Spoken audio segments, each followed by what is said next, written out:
Last class we see the Langevin theory of a paramagnetic substance. Then we found the relations in a magnetic susceptibility Xi is equal to magnetic intensity I upon magnetizing field H. This is found we in magnetic substance in paramagnetic substance, and also we see Xi is equal to C upon T.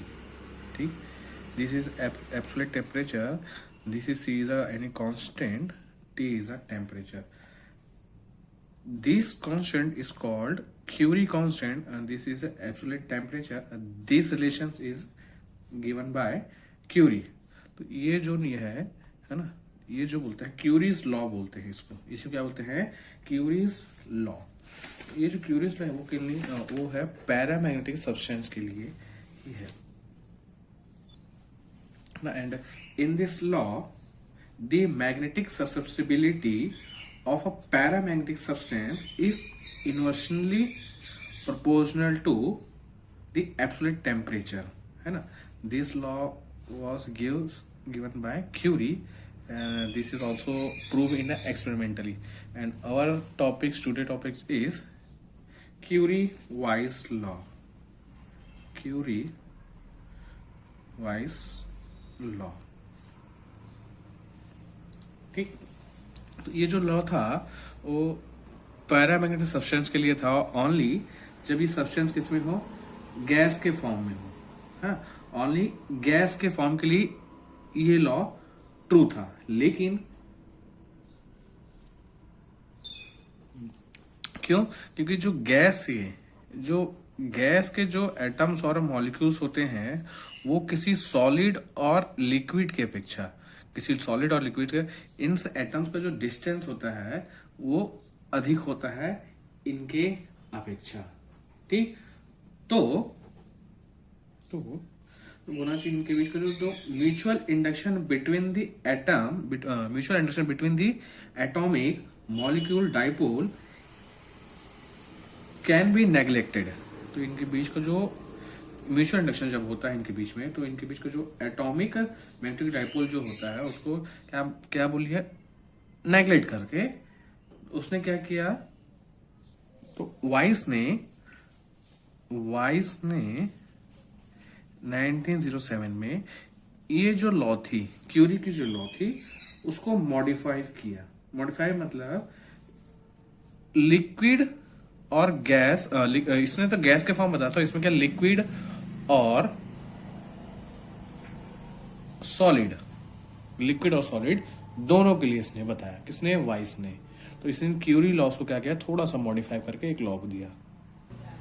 तो vice ने क्या किया? जो लैंजविन theory थी paramagnetic substance के लिए, तो उसमें जो पैरामैग्नेटिक सब्सटेंस है ना, पैरामैग्नेटिक सब्सटेंस होते हैं उसके जो एटॉमिक मैग्नेटिक डाइपोल के बीच जो म्यूचुअल इंडक्शन होता है उसने क्या माना कि उसके म्यूचुअल इंडक्शन होने के कारण एक इंटरनल मॉलिक्यूलर मैग्नेटिकल फील्ड क्या हो जाती है, इसमें इंड्यूस्ड हो जाती है. इस सब्सटेंस में क्या होता है? एक इंटरमॉलिक्यूलर मैग्नेटाइजिंग फील्ड क्या हो जाती है, इसमें इंड्यूस हो जाती है. तो इस सब्सटेंस के किसी पॉइंट पे इस मैग्नेटिक डाइपोल के कारण इस पॉइंट पर जो इंटर मॉलिक्यूलर मैग्नेटिक फील्ड जो इंड्यूस्ड हुई उसका फील्ड माना कि वो कितना है? HI है ना. जो इस पैरामैग्नेटिक सब्सटेंस के मैग्नेटिक इंटेंसिटी क्या होती है? प्रोपोर्शनल टू होती है मैग्नेटिक इंटेंसिटी. मतलब दोनों का जो डायरेक्शन है, जो ये फील्ड इंड्यूस्ड हुई और जो इसकी जो इंटेंसिटी है वो क्या होती है? सेम होती है. So HI we write induced magnetizing field is proportional to the magnetic intensity. So ये प्रोपोर्शनल टू का अगर साइन हटाते हैं तो एक कांस्टेंट लगता है लैम्डा। ठीक, ये एटॉमिक फील्ड कोफिशिएंट बोलते हैं इसको, इसकी। ठीक, consider this is equation 1, this is equation 1। तो एक ये फील्ड हुई इंड्यूस्ड हुई, और इस सब्सटेंस में एक पहले से एक मैग्नेटाइजिंग फील्ड लग रहा है। कौन से फील्ड? H।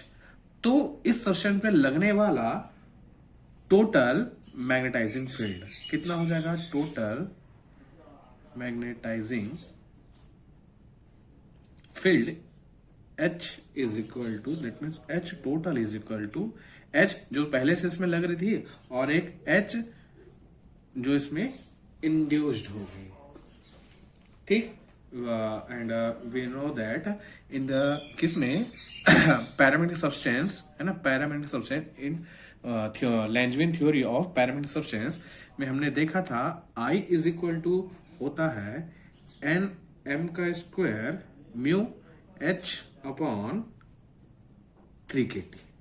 ठीक, तो ये H की जगह H टोटल लिख लेते हैं। यहाँ पे किसकी बात हो रही है? टोटल मैग्नेटाइजिंग फील्ड की बात हो रही है जब, तो यहाँ कितना हो जाएगा? n m का square n m square mu h plus h i, इतना by this is small n y i 3kT। तो h i है, ये h i is equal to इतना from equation number 1। Then we get I is equal to n m का square mu h plus lambda i by 3kT। Not trans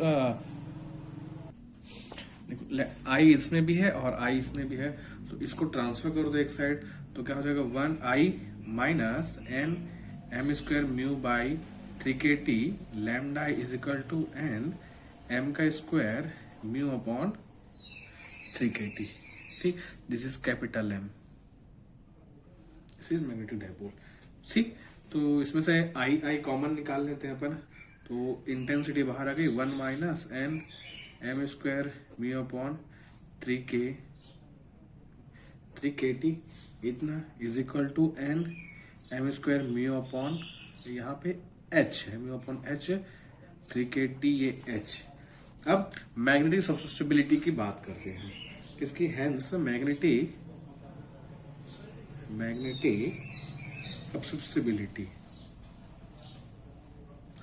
magnetic सब्सिस्टिबिलिटी।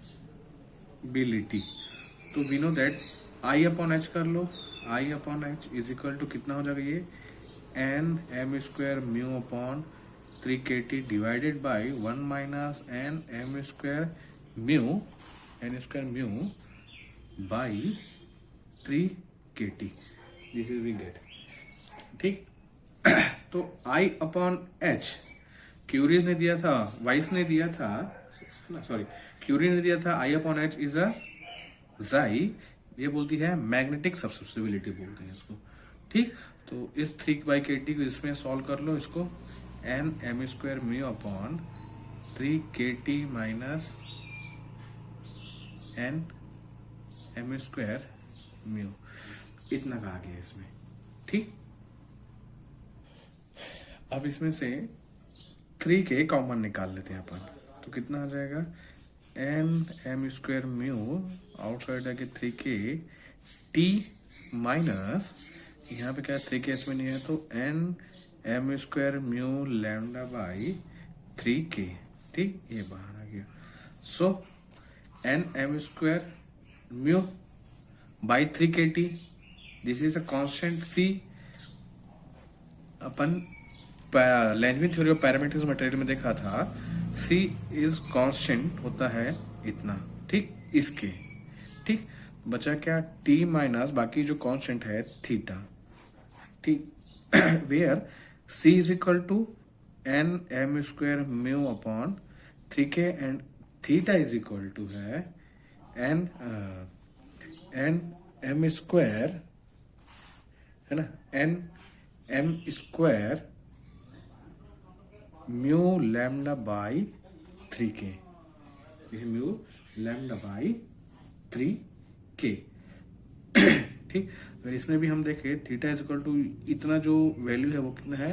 C lambda, ये तो final जो ये relations है ना, this equation shows the Curie-Voice law where C is a Curie constant, T is a Curie temperature and theta is a angle. Curie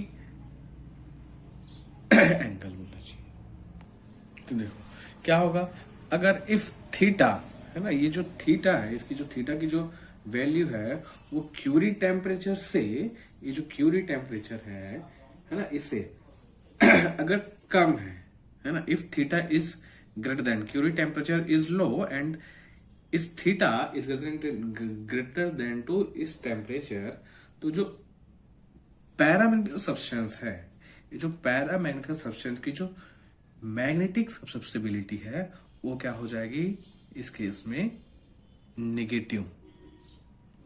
ठीक, इस case में क्या हो जाती है, निगेटिव हो जाती है। मतलब जो पैरामैग्नेटिक सब्सटेंस है वो किसकी जगह, डाईमैग्नेटिक सब्सटेंस की तरह इस केस में पैरामैग्नेटिक सब्सटेंस किसकी तरह बिहेव करने लग जाएगा, वो एक डाई मैग्नेटिक सब्सटेंस के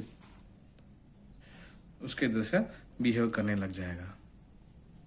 ठीक है,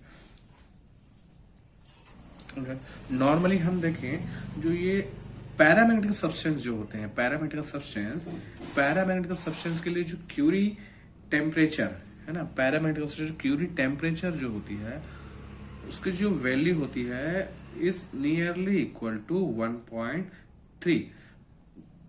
ठीक है, मतलब इस थीटा के मान से हमेशा थोड़ी अधिक होती है।